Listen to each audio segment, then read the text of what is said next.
During my little break here, I went on Twitter and saw the following article in The Hill. Quote, Hillary 2024? Given the competition, she may be the Dems' best hope.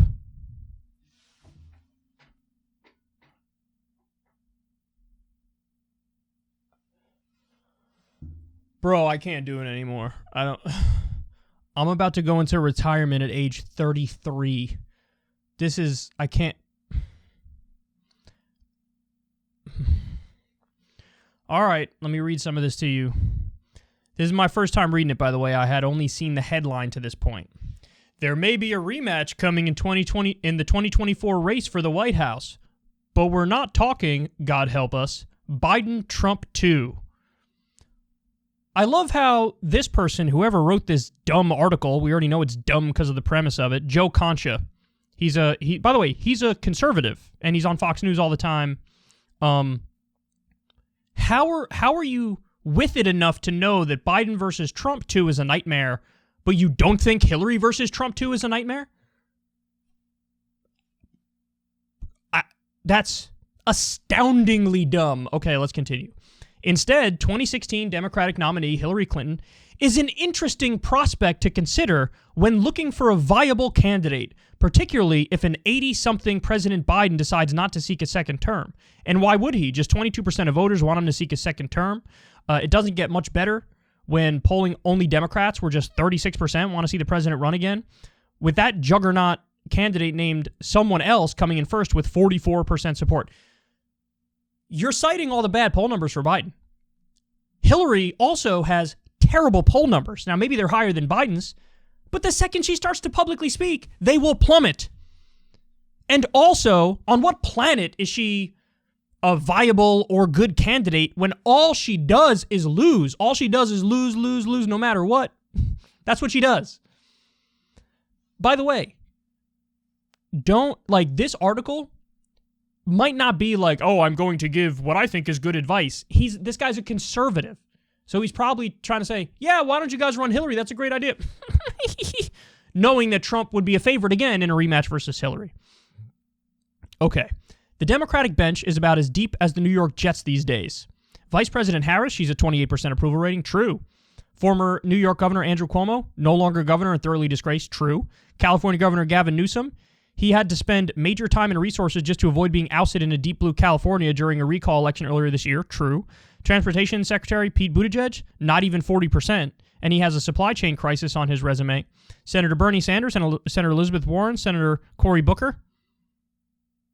If those are the options, why not Hillary? Because we hate her, and she stands for nothing, and none of her ideas would substantively improve the country.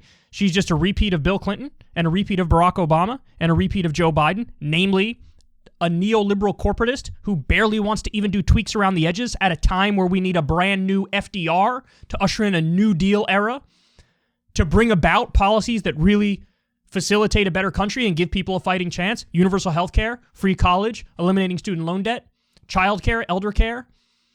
The list goes on and on. Universal basic income. That's why. Do I even need to read any more of this article? I'll read a little bit more for everybody.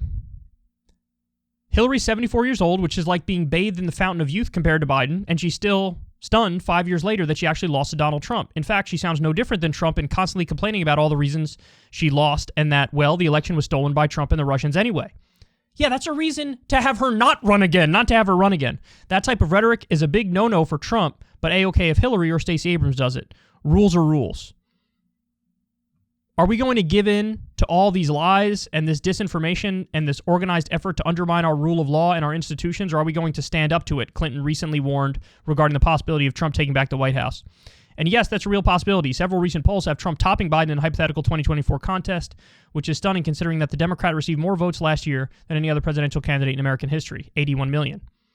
Yeah, any other presidential candidate in American history except Biden. That seems like an important counterpoint. One more possible sign that Hillary is dipping her toe in the 2024 pool comes in the form of her bizarre decision to read her 2016 victory speech for something called Masterclass. It was one of the most cringeworthy things you'll ever see. Alongside this shitty article that you wrote, Joe Concha, here we have a former First Lady, Senator, Secretary of State and Democratic presidential nominee reading a speech for an election she lost. Of course, if the New York Times gave me an 85% chance of winning an election and I somehow lost to a guy who had never run for public office before, I'd have trouble absorbing it too. But eventually, one would think Hillary, more than 5 years later, would show some class, some humility, some maturity, and not talk about it so often anymore. Yeah, so why are you suggesting she run if you're listing all these things that she does that are terrible and stupid and wrong?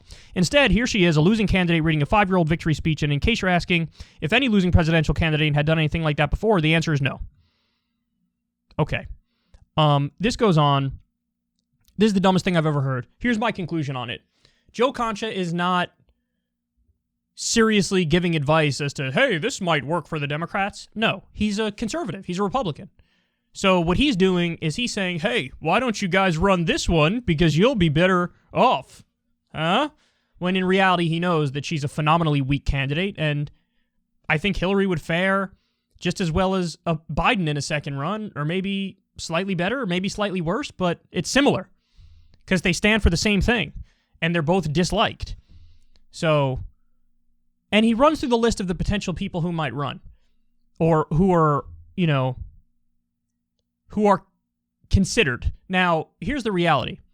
Our best bet, the best bet to stop a Trump second term is somebody coming out of nowhere.